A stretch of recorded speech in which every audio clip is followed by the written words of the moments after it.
Setiap tahun, bila tahun baru bermula, setiap dari kita punya resolusi tahun baru. Saudara tahu kan apa itu resolusi tahun baru? Yaitu di mana saudara berkata, ya saya mau beli mobil baru, saya mau langsingkan badan, itu yang paling banyak, langsingkan badan. Saya mau ke gym, saya mau berenang lebih 2 kali seminggu, gitulah. Ya, janji-janji yang diberi, yang dibuat sebagai resolusi tahun baru. Siapa yang membuat resolusi tahun 2025? Ada? Hanya yang di sini yang jujur. Kenapa yang di sini? Tidak adakah saudara resolusi tahun 2025? Ada kan? Ada. It's okay. Tidak perlu mengaku dengan saya apa itu. Saudara tahulah. Mengikut satu survei yang dibuat oleh Universitas Scranton berkata begini, minggu pertama Januari setelah resolusi tahun baru dibuat, 25% orang akan meninggalkan resolusi itu. Minggu pertama, 25%. Goodbye gym, goodbye langsingkan badan. Makan dulu. Kita urus yang lain nanti. Makan dulu. Nah, di hujung bulan Januari, bulan pertama, 43% sudah give up, saudaraku. 43% sudah give up. Pada pertengahan tahun, bulan Juni, yang tinggal melakukan resolusi tahun 2025, baru 9 hingga 12% saja. Berarti hampir 80% bilang, goodbye, aku tidak mau resolusi ini. Aku kembali ke jalan yang lama. Kenapa saudara? Apakah sebabnya tidak semua bisa mencapai resolusi tahun baru? Ada sebabnya. Pertama, karena punya sasaran yang tidak realistik. Sasaran yang terlalu besar, saudaraku. Saudara bilang, saudaraku bilang, saya mau maraton tahun ini. Waduh, 42,195 kilometer. 5 kilometer pun belum bisa lari. Mau maraton, saudaraku. Aduh, itu not realistic lah.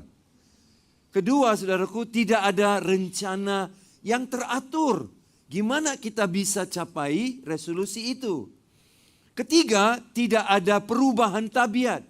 Masih sama saja. Kalau saudara mau perlu ke gym, saudara harus bangun awal lah. Tidak boleh tidur sama.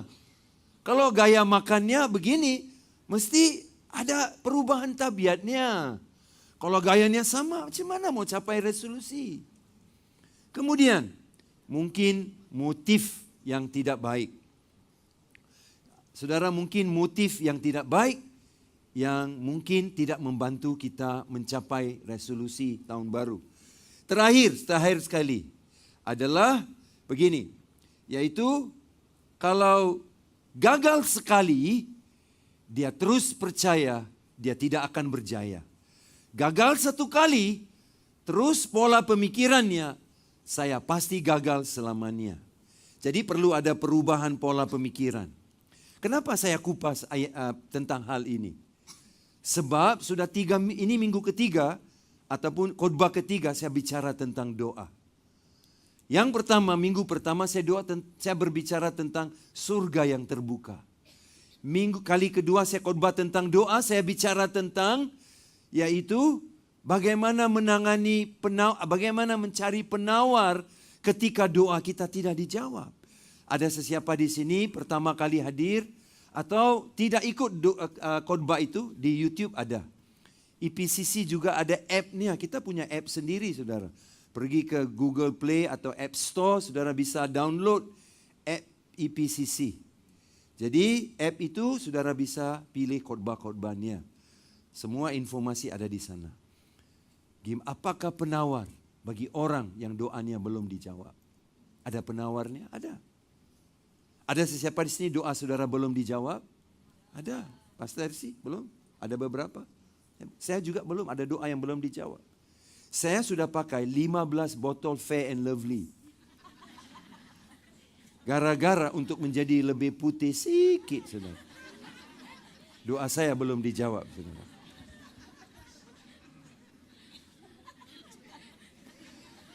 Namun ada penawar ketika doa saudara tidak dijawab. Amin. Jadi hari ini saya mau bicara bahwa doa itu adalah anugerah kasih karunia Tuhan. Kalau saudara tidak perhatikan doa sebagai anugerah kasih karunia, saudara akan berdoa seperti saudara pegang resolusi tahun baru. Minggu pertama, give up. Karena pemikiran saudara tidak betul. Ketika satu kali Tuhan tidak jawab doa saudara, seperti orang yang gagal satu kali mencapai resolusi tahun 2025 ini, dia terus give up. Dia bilang, oh Tuhan jahat, Tuhan tidak baik, Tuhan tidak dengar doa gue. Tuhan selalu baik, saudara. Biarpun apa terjadi kepada dunia kita, perang apa meledak, Tuhan tetap baik, saudara. Jadi, kalau saudara punya pola pemikiran yang sepertinya memegang kepada resolusi tahun baru dan senang menyerah kalah, bulan pertama 43% sudah menyerah kalah, saya pikir kira-kira di dalam gereja Tuhan Yesus Kristus, adakah pribadi-pribadi yang senang menyerah karena tidak mengerti bahwa doa adalah kasih karunia Tuhan. Apa sih itu kasih karunia?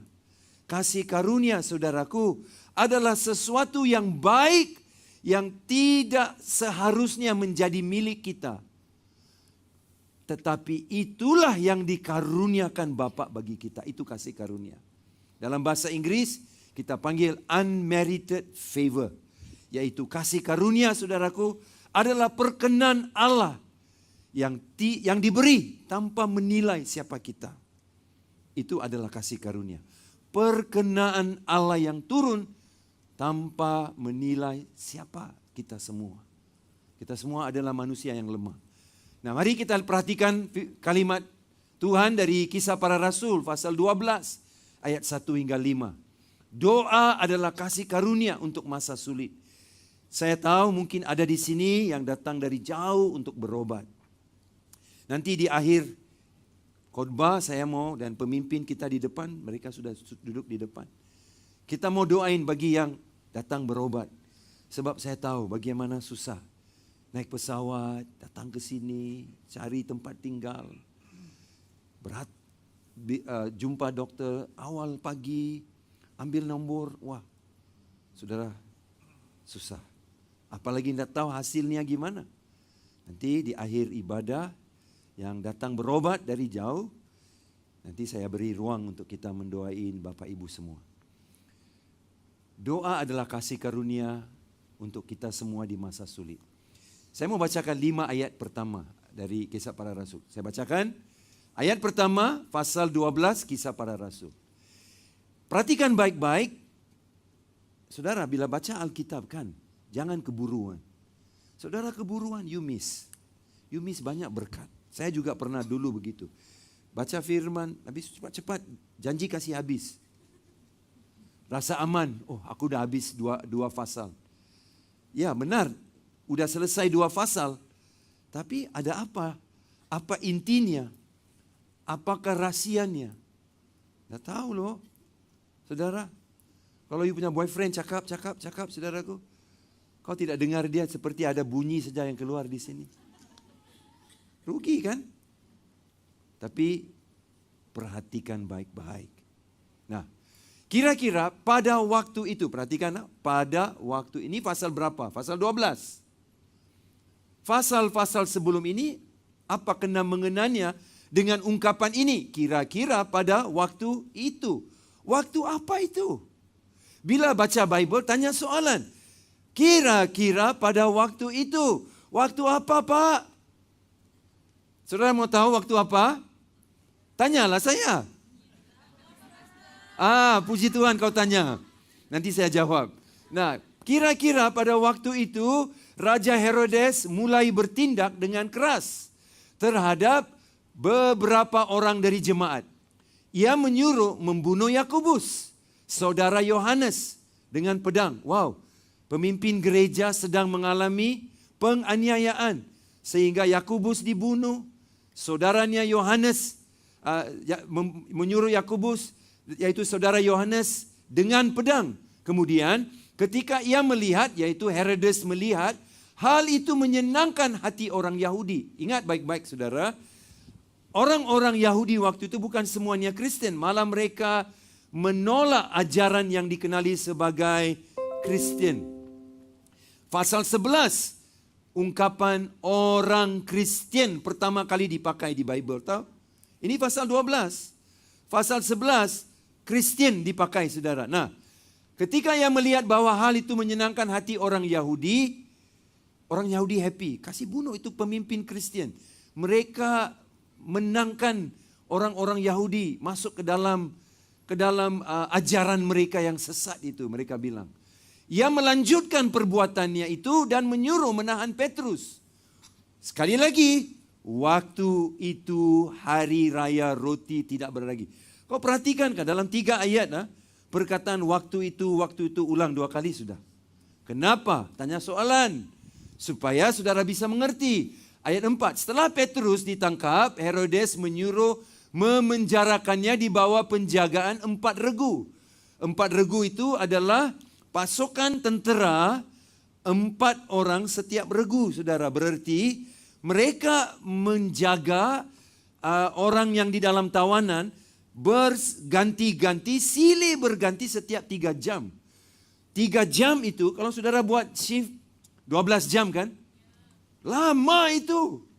Karena saudara kerja shift 12 jam, selepas saudaraku jam yang kelima, saudara kerja, saudara sudah miring-miring, sudah. Jujur, saya pernah kerja malam loh di kilang Robert Bosch dulu. Kau pikir, ini pendeta, ngomong-ngomong kosong. Cis kau saudara. Saya pernah kerja malam saudaraku. Kerja malam, kerja petang, kerja pagi. 3 shift dulu, sekarang 2 shift kan. Pagi malam, dulu 3.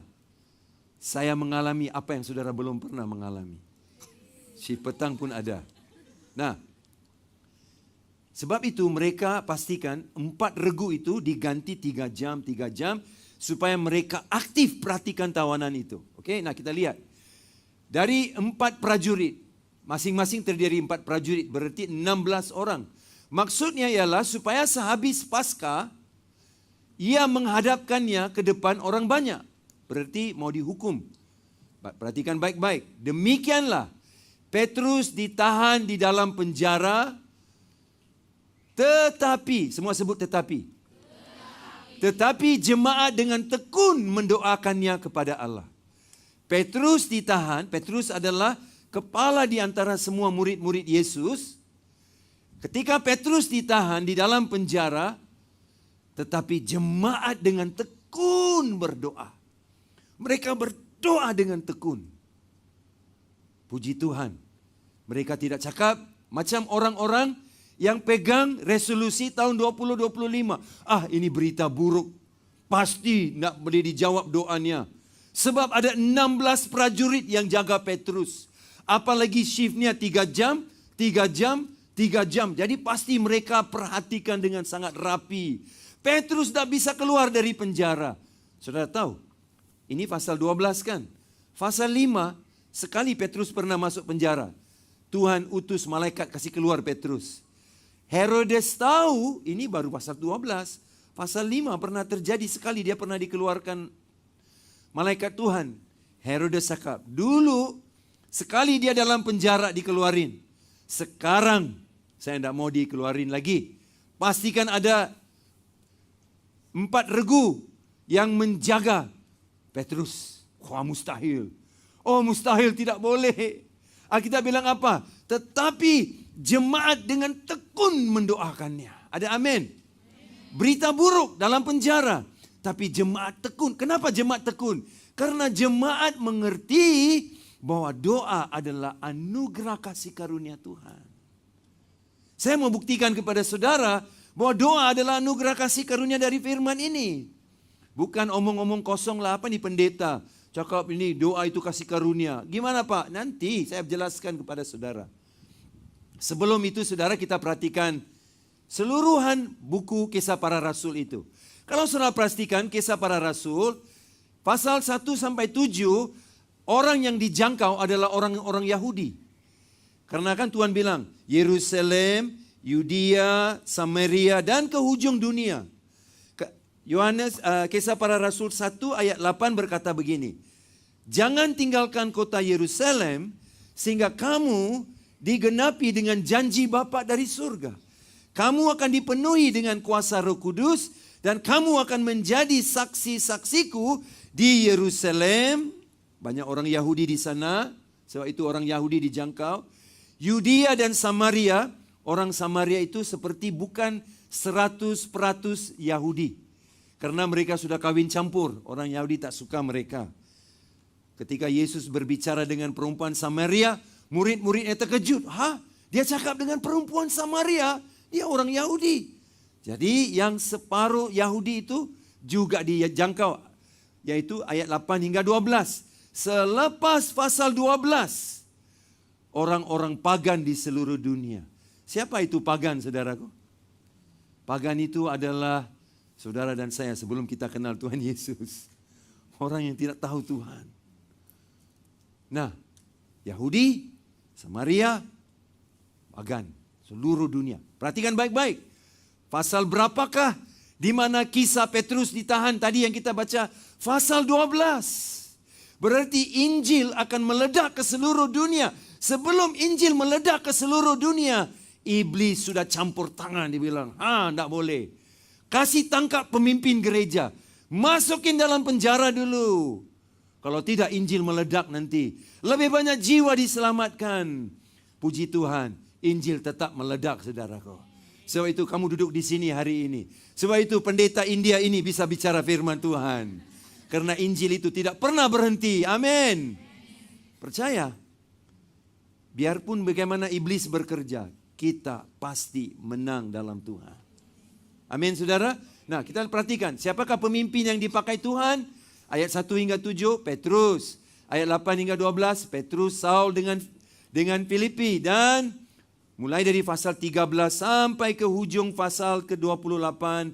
Orang yang dipakai Tuhan adalah Paulus. Sekarang kita di pasal 12. Di mana Tuhan mula mengerjakan mukjizat untuk menjangkau seluruh dunia. Pelajaran yang pertama daripada 5 ayat tadi. Yang pertama, waktu selalu di tangan Tuhan. Saudara percaya bahwa sungguh pun kita yang kejar masa, betul? Kita selalu bilang kita kejar masa. Betul, kalau saudara tengok di belakang sana ada TV besar. Ada tulis di sana 24 menit lagi untuk saya selesai. Tuhan tolong. Saya perlu mujizat pagi ini untuk selesaiin khotbah ini saudaraku. Nah, kita kejar masa selalu. Dan ada waktunya kita terlepas. Kita miss sesuatu yang Tuhan mau lakukan. Mungkin Grab sampai lambat saudara. Kita tidak bisa sampai di airport. Tepat waktunya untuk pesawat. Ketinggalan pesawat. Saudara pikir apa? Tuhan, kenapa kau tidak jawab doa saya? Tapi kalau saudara perhatikan baik-baik. Doa mengajar kita tentang kasih karunia Tuhan. Waktu itu di tangan Tuhan loh. Ayo perhatikan baik-baik kita ayat ini. Kisah Para Rasul 12 ayat itu. Kira-kira pada waktu itu. Apakah waktu itu? Saya jawab soalannya sekarang. Waktu itu adalah waktu penganiayaan. Karena mulai dari pasal yang ke-7 saudara. Bermulalah penganiayaan ke atas gereja yang muda itu. Stefanus direjam dengan batu. Setelah itu saudaraku, banyak yang anak-anak Tuhan ditangkap, dibunuh, dan banyak pemimpin gereja keluar dari kota Yerusalem karena tidak selamat. Perhatikan baik-baik. Karena mereka dianiaya, mereka keluar dari kota Yerusalem, tidak bisa tinggal di situ. Tapi di tempat di mana mereka dibuang, di situ Tuhan pakai mereka untuk jadi berkat, untuk menginjili orang di sana. Saudara yang dari jauh, dari Sabah, dari Sarawak, dari Indonesia yang dari jauh. Saudara pikir apa saudara berada di sini secara kebetulan? Karena kau datang sini karena sudah memohon kerja di sini. Jadi apa boleh buat? Kalau berbanding dengan kota saya, apa tempat ini? Aduh, kecil. Makanannya, tidak sehebat kota saya. Saya sangat teruja bila saya pergi ke Medan. Ada babi panggang karo Tesalonika. Babi panggang karo Haleluya. Babi panggang karo Bethlehem. Babi panggang karo Pentakosta. Ada B1, B2 lagi. Orang Malaysia yang tidak tahu apa itu B, B1 anjing. B2 babi. Saya bilang, wow, hebat. Spanduknya besar-besar, saudaraku. Ini saya bilang, ini di Indonesia. Spanduknya besar, babi panggang. Karo, Tesalonika, Alkitabiah lagi. Luar biasa. Nah, saudara, kamu adalah orang-orang yang terbuang di kota ini. Tidak ada semua itu, saudara tak boleh lihat semua itu. Tapi saudara tahu, biarpun mereka dibuang di kota-kota luar dari Yerusalem, sungguh pun mereka adalah penghuni asal di Yerusalem. Tapi ketika mereka dilemparkan keluar dari kota itu, Allah punya rencana orang Samaria mengenal dan menerima urapan Roh Kudus. Saudaraku, orang-orang seperti orang Ethiopia yang dari Afrika mendengar Injil karena Tuhan pakai Filipus untuk menginjili mereka. Jadi luar biasa. Jadi saudaraku, waktu itu dalam ayat pertama adalah waktu penganiayaan. Tidak baik. Tapi perhatikan, pasal 3. Ia melanjutkan perbuatannya itu. Jadi bunuh lagi, tangkap lagi, aniaya lagi. Waktu penganiayaan sudah bermula, tapi sekarang dilanjutkan lagi penganiayaan. Tetapi di tengah-tengah itu ada berkat kasih karunia. Coba lihat. Waktu itu hari raya roti tidak beragi. Ada dua waktu. Waktu itu. Waktu pertama apa? Waktu penganiayaan. Amin. Sekarang pasal ayat 3. Waktu itu. Coba perhatikan. Ada dua kali Allah meletakkan perkataan ini. Waktu itu. Waktu itu. Waktu itu penganiayaan. Tapi waktu itu adalah hari raya roti tidak beragi. Apa itu hari raya roti tidak beragi? Apa ini, Pastor? Nah, saya perjelaskan kepada saudara. Sebelum saya akan pergi ke ayat itu nanti, ke hari raya roti tidak beragi itu adalah satu perayaan, saudara, di mana orang-orang Yahudi mengingati apa yang terjadi di dalam Keluaran pasal 12 ketika mereka keluar daripada Mesir, tanah perbudakan. Setiap kali mereka membuat adonan roti, mereka akan siapkan ragi untuk dimasukkan dalam roti supaya roti itu bisa kembang. Tetapi karena pelepasan kemerdekaan dari Mesir terjadi tiba-tiba, mereka tidak punya masa untuk siapin ragi itu. Jadi mereka hanya sempat siapin roti tanpa ragi. Apa yang dilakukan itu diperintahkan Tuhan untuk dilakukan tahun demi tahun sampai hari ini. Menjadi peringatan bahwa hari itu ketika kita merayakan hari raya roti tidak beragi adalah hari pembebasan Tuhan. Perhatikan baik-baik, Petrus berada di mana? Petrus berada di mana? Di Disneyland, betul saudara? Di mana? Di mana? Oh, bukan Disneyland, di penjara. Berarti dia perlu pembebasan. Coba perhatikan, pemimpin gereja dalam penjara. Tetapi Allah sedang mereka-reka sesuatu yang luar biasa.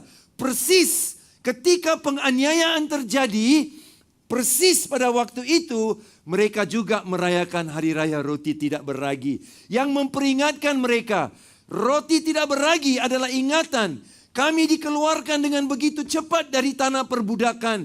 430 tahun diperbudakan di Mesir. Tapi dalam satu hari kami keluar dari Mesir. Tapi pada waktu itu kami tidak sempat taruh ragi untuk kembangkan rotinya.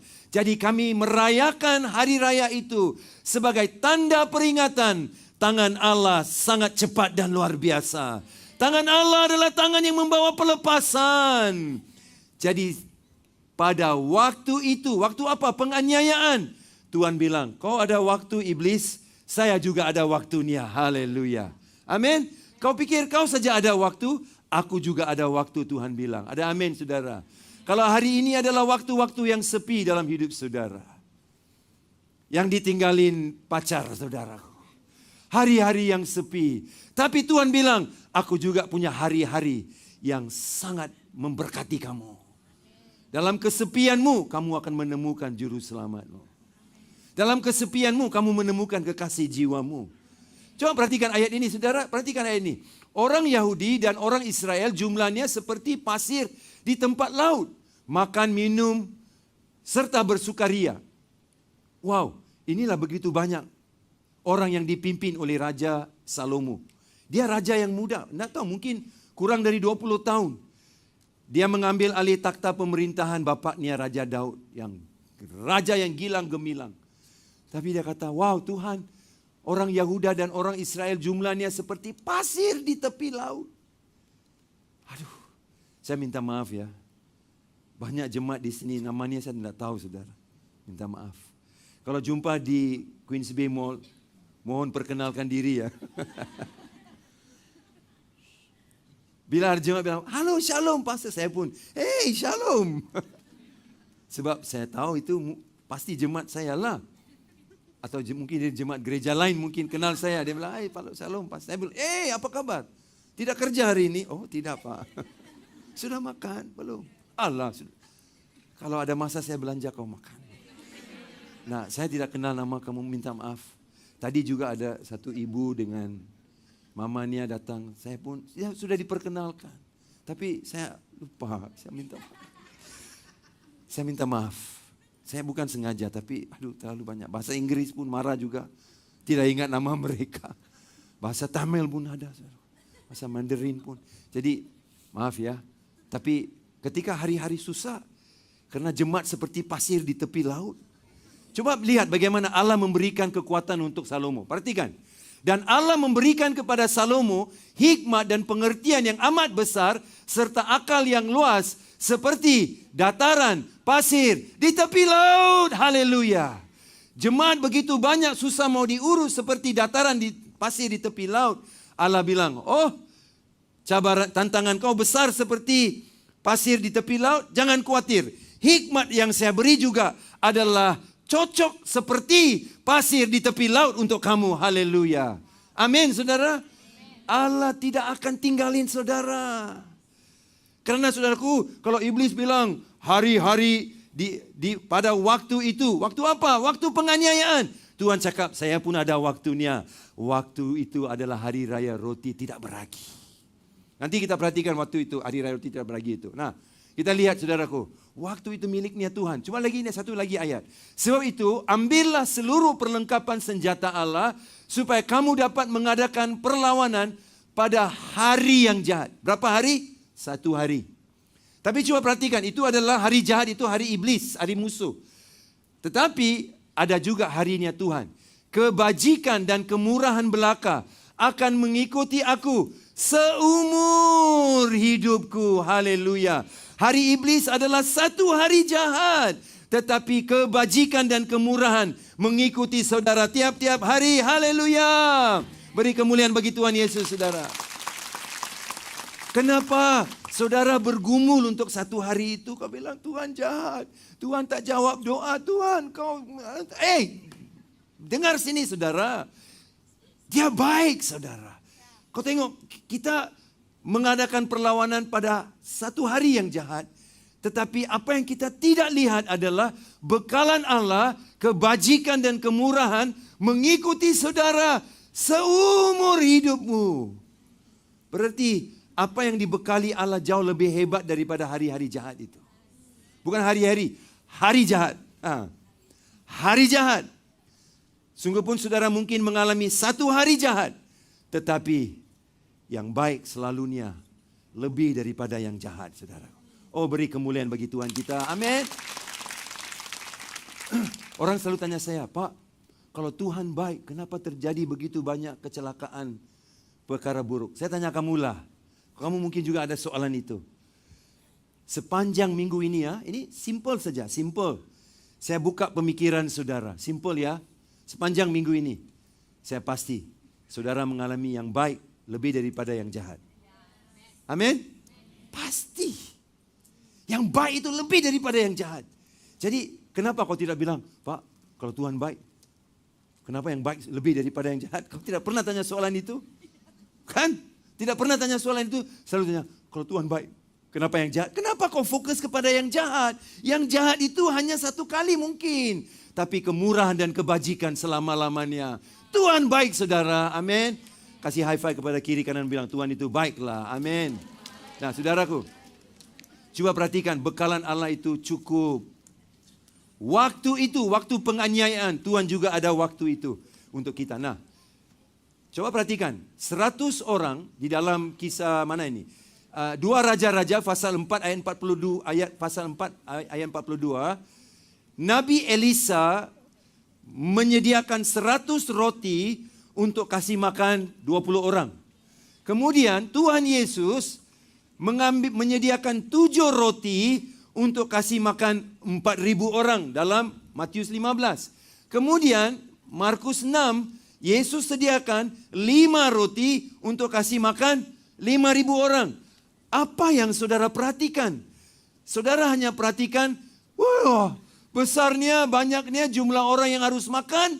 Atau saudara perhatikan, lebih banyak orang, lebih kurang roti yang diperlukan? 100 orang 20 roti. 4.000 orang mesti perlu 800 roti. Nahi, saudaraku. 4.000 orang, Tuhan hanya perlu 7 roti. 5.000 orang tak perlu lebih roti. Baru perlu 5 roti. Itulah matematika surgawi, saudara. Tidak masuk akal manusia. Jangan hidup dengan apa yang saudara lihat. Oh, besar masalah itu. Besar masalah gue. Apa yang divonis dokter, apa yang diberi, hasil yang diberi dokter bilang, begini Bu, begini Pak, hasilnya tidak baik. Oh, mati aku. Tuhan, aku siap masuk surga. Kau belum habis masa kau di bumi ini. Jangan cakap mau masuk surga lagi. Tidak senang mau masuk surga itu. Harus mati dulu kan. Tuhan punya rencana untuk Bapak Ibu. Saudara percaya. Karena lebih besar pergumulan kita, tidak berarti campur tangan Tuhan juga mesti besar. Malah Tuhan membuktikan 100 orang 20, 4.000 orang 7, 5.000 orang baru 5. Lebih banyak orang yang perlu makan, lebih kurang bekalan yang perlu. Tuhan kamu besarlah saudara. Tuhan kamu besar. Masalahnya karena tidak dengar kebenaran firman. Jadi saudaraku, berantakanlah, takutlah, marah, lawan. Tinggalin gereja. Tinggalin iman.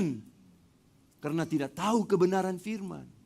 Yesus berkata, kebenaran itu memerdekakan kita. Ini kebenaran firman, saudaraku. Ini kebenaran firman. Tapi saudara punya Alkitab tidak berarti kau dimerdekakan. Saya boleh bawa Alkitab ke gereja tapi masih belum ada kebenaran. Saya boleh simpan Alkitab di bawah bantal, belum ada kebenaran. Bisa dakap dan tidur saudaraku, Alkitab, tidak ada kebenaran. Kebenaran itu datang ketika saudara buka firman yang diberikan Allah. Dan menikmati dan percaya dan berjalan di dalam kebenaran. Kamu dimerdekakan saudaraku. Amin saudara. Jadi kenapa orang tinggalin resolusi 2025 dengan begitu cepat saudaraku. Pertengahan tahun 80% udah give up saudara. Kenapa? Karena mereka tidak ada kebenaran yang perlu. Mereka salah tafsir. Sekali gagal berarti gagal. Sekali Tuhan tidak jawab doa, jangan stop. Tuhan belum selesai dengan Bapak Ibu. Dia mengasihi kamu. Tahu saudara? Kasih dia sangat besar untuk saudara. Wow. Saudara, saya ke poin yang kedua. Perwahyuan Yesus di setiap masa sulit. Di setiap masa sulit, kalau saudara Bapak Ibu melalui masa sulit, saudara sedang dilawat dengan perwahyuan Yesus. Tadi saya bacakan ayat ini kan. Ketika ia melihat bahwa hal itu menyenangkan hati orang Yahudi, ia melanjutkan perbuatan itu dan menyuruh menahan Petrus. Waktu itu hari raya roti tidak beragi. Saya bacakan hari raya roti tidak beragi itu. Jadi kamu harus tetap merayakan hari raya roti yang tidak beragi. Nah, dia bagi tahu kenapa you mesti rayakan. Alkitab tidak suruh kita buat sesuatu tanpa alasan. Dulu bila saya ikut semua tata cara keluarga saya tanya mama saya, "Mak, kenapa harus buat ini?" Kau tahu apa jawaban mama saya? "Hei, jangan banyak soal. Papa saya buat, you pun buat juga. Tidak ada alasan, saudara. Ikut saja. Alkitab tidak suruh you ikut-ikutan saja, saudara. Ada sebabnya. Apa sih sebabnya itu? Coba dia bilang sebabnya. Sebab tepat pada hari ini juga aku membawa pasukan-pasukanmu keluar dari tanah Mesir. Maka haruslah kamu rayakan hari ini turun-temurun. Itulah suatu ketetapan untuk selama-lamanya. Apakah yang mereka alami ketika merayakan hari raya roti tidak beragi? Mereka merayakan sebab yang ditulis di sini. Bahwa aku membawa pasukanmu keluar dari Mesir. Mereka budak, saudara. Dicambuk, dipukul, saudaraku. Saudaraku, diberi makan sedikit, saudaraku. Tidak ada gaji, tidak ada EPF, tidak ada SOKSO, tidak ada insurance, tidak ada apa. Abdi 430 tahun. Tapi pada hari mereka merayakan hari raya roti tidak beragi. Mereka ingat, wow, inilah hari luar biasa. Jadi ketika Petrus di dalam penjara, itu pergumulan yang sulit sekali. Tapi Tuhan memberi bekalan. Apa sih bekalan itu? Tuhan membekali dia dengan persis waktu itu mereka merayakan hari raya roti tidak beragi. Menjadi peringatan kepada Petrus, menjadi peringatan kepada gereja yang sedang berdoa, Tuhan pasti buka jalan. Roti tidak beragi itu adalah siapa? Siapa roti itu? Di dalam Alkitab siapakah roti itu? Gadinia? Yesus. Yesuslah roti kehidupan. Kalau kau jawab Gadinia, berarti kamu betul-betul lapar pagi hari ini. Kau lapar. Sausage bun, saudaraku, croissant, bagel, saudaraku. Banyak tapi kalau sudah lapar. Tapi Alkitab cakap ada satu orang yang dikenali sebagai roti di dalam Alkitab. Indah kan? Tuhan jadikan dirinya sesuatu yang bisa dimakan. Kenapa? Karena makan adalah sesuatu yang penting untuk kita semua. Hanya 3 orang yang setuju. Yang lain tidak setuju ya. Saudara tahu teman-teman saya dari Singapura datang untuk 2 hari. Naik pesawat datang sini. Bas sudah siap. Ambil mereka, saudara tahu 2 hari. Sampai jam 10 pagi. Makan. Esok bangun pagi. Makan. Pukul 4 sampai di bandara, terus kembali ke Singapura. Ini namanya gastronomical tour, saudara. Tour makan-makan saja. So, karena itu penting untuk manusia. Tuhan menyingkapkan dirinya dalam bentuk makanan. Dan dalam bentuk minuman. Akulah air kehidupan. Akulah roti kehidupan. Kenapa? Karena kau akan makan 3 kali sehari, saudaraku. Oh maaf. Mungkin ada setengah orang hanya 2 kali saja. Untuk setengah orang, saudaraku, mungkin lebih dari 5. Anda tahu. Tidak pernah berhenti snack, saudaraku. Setiap kali kau snack, saudaraku, ingat. Yesuslah roti kehidupanku. Supaya pikiran sudah tidak terhanyut jauh. Dia jadikan dirinya sesuatu yang bisa dimakan. Saudara, dialah roti itu. Dialah gambaran roti itu, saudaraku. Jadi berarti di situ ada bekalan perwahyuan Yesus di masa sulit. Masa sulitmu, saudaraku, bukan ciptaan Tuhan. Tahu, nanti saya jelaskan itu. Adonan yang dibawa mereka dari Mesir dibakar menjadi roti bundar yang tidak beragi. Sebab adonan itu tidak diragi. Dia bagi sebab kenapa? Karena mereka diusir dari Mesir dan tidak dapat berlambat-lambat. Tak boleh santai-santai taruh ragi, tunggu untuk ragi itu kembangkan roti. Tak boleh. Harus keluar cepat. Jadi ketika mereka merayakan hari raya roti tidak beragi, mereka diingatkan. Kenapa? Tuhan pasti bekerja dengan cepat bagimu. Campur tangan Allah tidak akan dilambatkan. Allah tetap campur tangan dengan cepat dalam hidupmu. Allah tidak lupa. Kenapa? Mereka keluar dari Mesir begitu cepat. Mereka tidak ada masa untuk buat adonan dengan ragi. Sehingga apa yang mereka bawa adalah roti tidak beragi. Saudara pernah makan roti tidak beragi? Keras, saudaraku. Tapi kalau ada ragi dia kembang, dia lembut. Sebab itu banyak orang suka. Tapi saudaraku, itu juga bisa tambahkan. Jadi tidak beragi itu sehat. Nah saudaraku, tidak beragi mengingatkan mereka Tuhan ada. Dia tidak lupa. Petrus, kami akan mendoakan. Kenapa jemaat firman Tuhan bilang begini, mereka tekun berdoa. Kenapa? Karena mereka percaya hari raya roti tidak beragi mengingatkan mereka perwahyuan juru selamat mereka, yaitu Yesus, roti kehidupan, tinggal di dalam hidup mereka. Amin. Dan ragi juga berbicara tentang dosa. Berarti Tuhan juga mau mengeluarkan hal-hal yang remeh, yang najis, yang tidak baik untuk gereja, supaya gereja bisa bangun dengan luar biasa. Tapi hamba Tuhan ditangkap, dimasukin dalam penjara. Kenapa Tuhan buat itu? Tuhan tidak buat itu.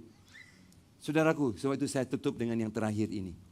Tuhan bukanlah pereka perkara yang jahat. Ayat 5 kita perhatikan. Kisah Para Rasul 12 ayat 5. Jemaat baca dengan saya. 1, 2, 3. Penjara, tetapi jemaat dengan tekun mendoakannya kepada Allah. Petrus dalam penjara, coba perhatikan perkataan penjara dalam warna biru. Kemudian ada perkataan tetapi. Penjara, tetapi jemaat dengan tekun mendoakannya kepada Allah. Penjara bukan tempat yang senang. Apalagi kalau dia itu hamba Tuhan, pemimpin gereja. Tiba-tiba dia hilang. Kenapa Alkitab bilang tetapi? Wang saya dicuri. Tetapi. Banyak juga saya dengar jemaat sudah kena scam. Oleh scammer hari ini banyaklah. Kan? Buat permohonan untuk loan, pinjaman, dan kamu pikir itu bank. Dan bank cakap, oh kamu mau loan ya? Bisa. Masukin dulu uangnya. Nanti kami kasih loan. Banyak anak kita tertipu. Banyak anak kita sudah tertipu dengan scam-scam seperti ini. Jadi berdoa untuk hikmat dari Tuhan. Supaya kita tidak ditipu. Sebab setiap hari scammer ini keluar dengan tipu muslihat yang baru. Mereka ada gaya baru, cara baru untuk menipu kita. Saya juga banyak kali terima panggilan, saudara. Saya juga terima panggilan. Baru-baru ini dia panggil, dia cakap, nombor telefon kamu ada satu siasatan kerana melanggar undang-undang MC iaitu multimedia communication, itu tentang salah guna Facebook, salah guna Twitter, salah guna Instagram, salah guna WhatsApp, taruh message yang sakit hati agama lain begitu. Itulah. Saya sudah tahu ini scammer ini. Kalau saya main-main takut, oh betulkah? Apa saya mesti buat? Apa saya mesti buat, Cik? Ambil semua wang saya. Berapa? Ini nombor akaun saya. 000 00 00 Cik. Wah, saya marah betul loh, saudara. Kenapa tahu saya marah? Sebab banyak jemaat sudah terjebak dengan cara ini. Kita mesti doakan. Kalau tidak pasti, tanya, nasihat dulu. Orang panggil you, jangan cepat-cepat bertindak. Mengerti saudara? Jangan bertindak. Tunggu dulu, tanya orang, betulkah ini? Kenapa saya dapat panggilan ini? Betulkah? Jangan bertindak dengan sendirian. Ada banyak yang bisa bantu saudara. Nah, saudara, katakanlah, kamu kehilangan uang. Apakah tindakan saudara seterusnya? Macam ini, dalam penjara, ada suatu ungkapan yang sangat powerful, saudaraku. Ungkapan yang powerful itu adalah tetapi. Tetapi, aku minum racun rumpai. Aduh, mau bunuh diri. Jangan. Tetapi, aku melarikan diri. Aku dijelekin oleh keluargaku. Aku melarikan diri. Aduh, jangan. Coba perhatikan gaya tuh yang orang-orang yang melihat doa sebagai kasih karunia. Mereka melihat bagaimana Allah membekal. Kedua, mereka perhatikan di dalam saat sulit itu ada perwahyuan Yesus tersembunyi untuk kamu. Dan ketiga, kita mesti tahu Tuhan tidak mereka yang jahat. Yang menjadi jahat itu saudaraku ada 3 sumber kejahatan yang kita alami. Mau tahu? Apakah 3 sumber kejahatan yang kita? 1, yang pertama adalah kebodohan kita sendiri ada kalanya. Kesalahan kita sendiri. Kedua saudaraku, karena kejahatan orang lain. Orang lain dia mabuk, dia bawa, dia punya kereta saudaraku. Melanggar, tabrak. Orang itu cedera, luka. Bukan salah dia, tapi yang mabuk itu. Sumber yang ketiga yang membawa kecelakaan dalam kesusahan, iblis. Dia adalah musuh kita. Dia tidak mau saudara aman. Dia mau hancurkan saudara. Sebab itu dalam Roma pasal 16 berkata bahwa iblis berada di bawah telapak kaki kita. Siapa saya iblis boleh ada di bawah telapak kaki saya? Bukankah iblis di bawah telapak kaki Yesus? Yes, iblis di bawah telapak kaki Yesus. Tetapi kamu di dalam Yesus. Oh, kau miss inilah. Tapi kamu di dalam Yesus. Berapa kali perkataan di dalam Yesus, bersama Yesus, tinggal di dalam Yesus diulang di dalam perjanjian baru 90 kali diulang. Berarti kamu rukun dengan Tuhan Yesus. Kalau iblis di bawah kaki Yesus, kamu di dalam Yesus, berarti iblis di bawah telapak kaki kamu pun. Sebab itu Rasul Paulus berkata, seperti iblis di bawah telapak kaki kita. Dia tahu kerukunan kita dalam Yesus. Jadi saudaraku, dengar baik-baik. Dengar baik-baik anak Tuhan. Ketika kamu dihadapi dengan masalah sulit, jangan bilang Tuhan jahat. Tuhan bukan orang yang mereka-reka yang jahat. Ada orang pikir begini, oh Tuhan mengajar saya.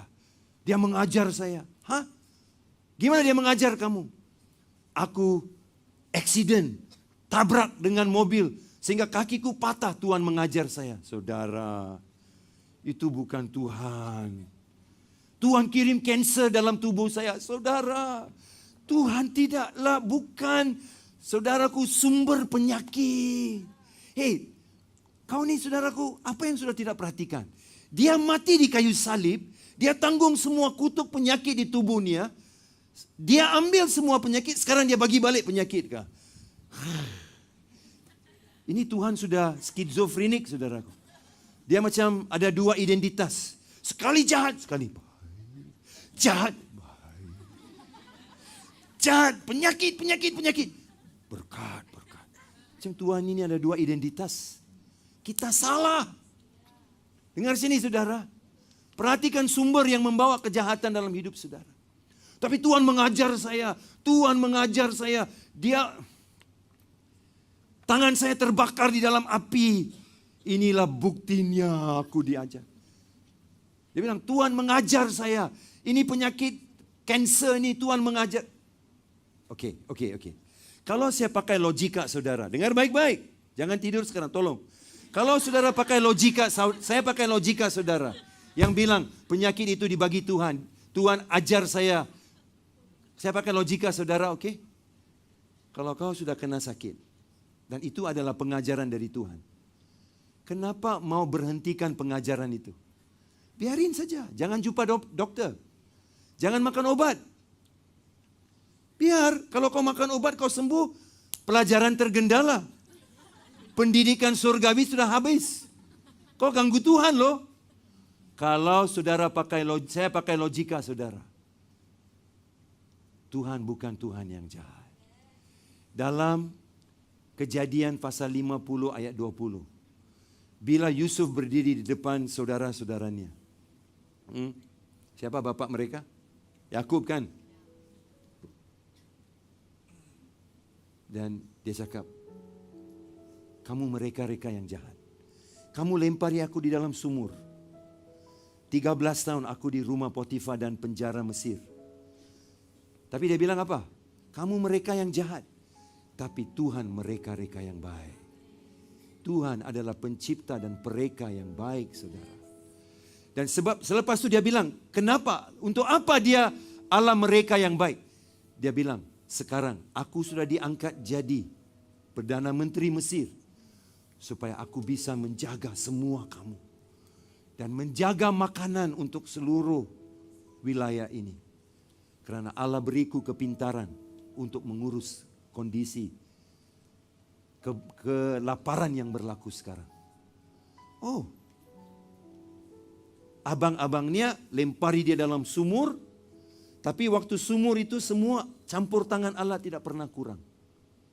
Manusia mereka yang jahat, tapi Tuhan mereka yang baik. Dengar baik-baik saudara, Petrus dalam penjara. Kalau jemaat pikir, wah ini Tuhan yang buat. Kalau Tuhan yang buat, jangan kacau Tuhan. Jangan doa. Jangan doa untuk kesembuhan. Jangan doa Petrus dilepaskan. Kalau itu perbuatan Tuhan. Ingatkah dalam Matius pasal 14. Yesus suruh murid-muridnya masuk dalam perahu, pergi ke seberang laut, seberang danau. Di tengah danau datang ribut. Alkitab bilang dalam pasal 22 dan 24. Yesus perintahkan mereka keluar. Datanglah angin bertentangan arah. Cikwai. Aneh sekali. Ikut perintah Tuhan tapi ada angin. Kenapa Tuhan lupa kami? Kenapa Tuhan? Jangan marah Tuhan. Jangan pikir Tuhan yang buat ribut itu. Tapi kalau kau marah Tuhan dan bilang Tuhan yang buat ribut itu, kau macam orang tadilah. Hari minggu pertama, wah olahraga terus. Di akhir minggu pertama, bye-bye. Goodbye God. Aku tidak mau percayakan kau lagi. Karena kau pikir Tuhan yang bikin ribut itu. Jangan kau lupa. 5 jam mereka di dalam perahu bergumul kan. Alkitab bilang, kira-kira pada waktu 3 pagi, Yesus datang berjalan atas air. Kenapa? Apa yang dia mau tunjuk dalam masa sulitmu? Kenapa Yesus tidak ambil boat, saudara? Kenapa Yesus tidak ambil sampan? Oh, saya tahu. Tidak ada subsidi diesel dari kerajaan, saudara. Kurang subsidi kerajaan diesel lah. Yesus terpaksa jalan atas air.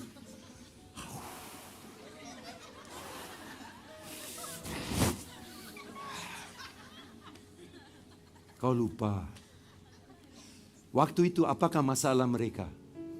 Apa yang menakutkan mereka semua? Air yang masuk dalam perahu kan? Air menjadi ketakutan mereka kan? Betulkah? Jawablah. Apa ketakutan mereka? Kamu pastor. Airlah yang menakutkan mereka karena firman Tuhan bilang air masuk sampan. Dengar baik-baik. Yesus berjalan atas air. Dia cakap dengan mereka, kalau airlah masalahmu, biar gue buktikan kehebatan gue. Aku berjalan atas apa yang menakutkan kamu. Amin. Dia berjalan atas apa yang menakutkan kamu.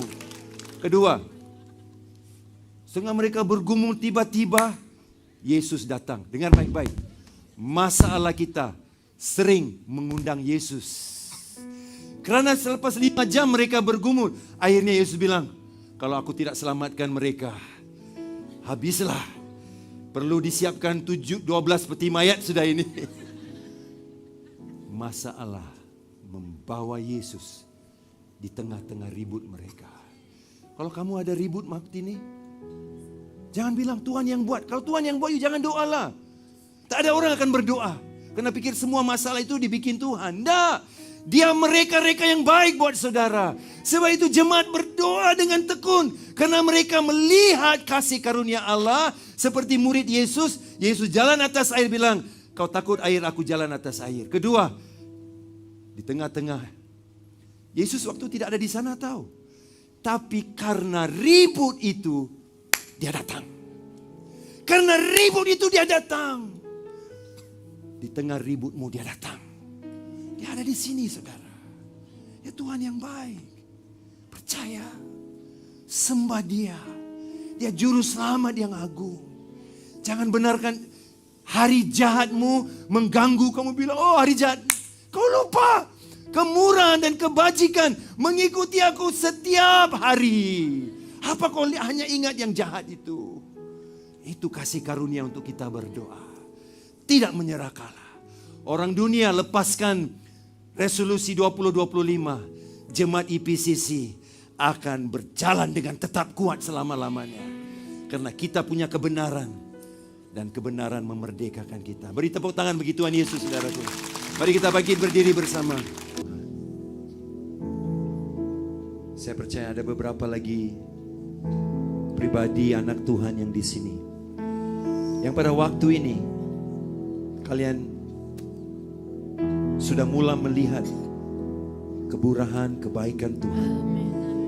Ketika kau datang ke gedung gereja pagi tadi, kamu marah dengan Tuhan. Kau marah dengan Tuhan. Kau juga pikir, apa guna datang gereja? Karena Tuhan bikin yang sebegini dengan saya.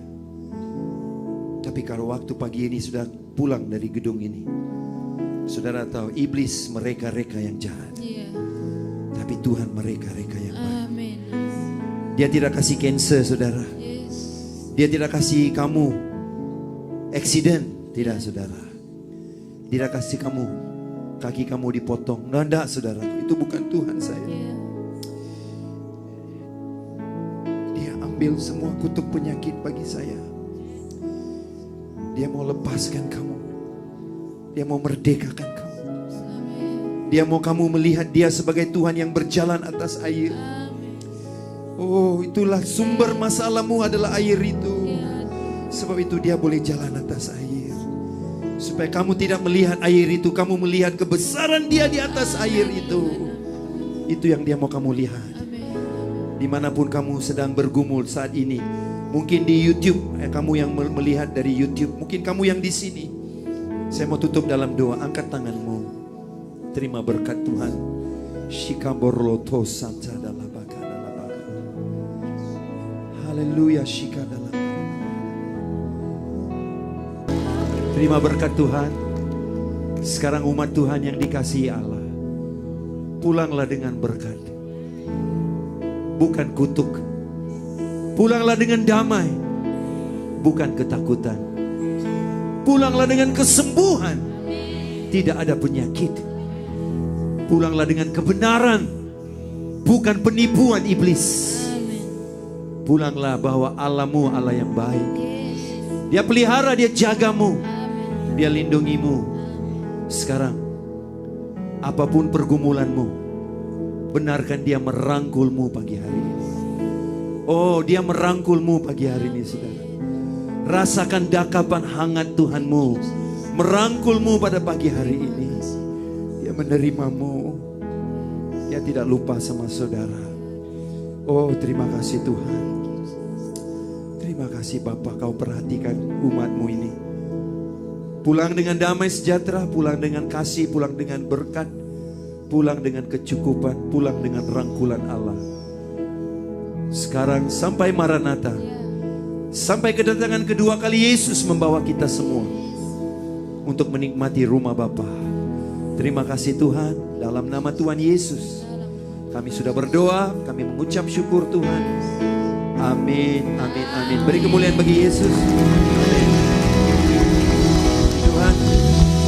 Tuhan berkati saudara. Shalom.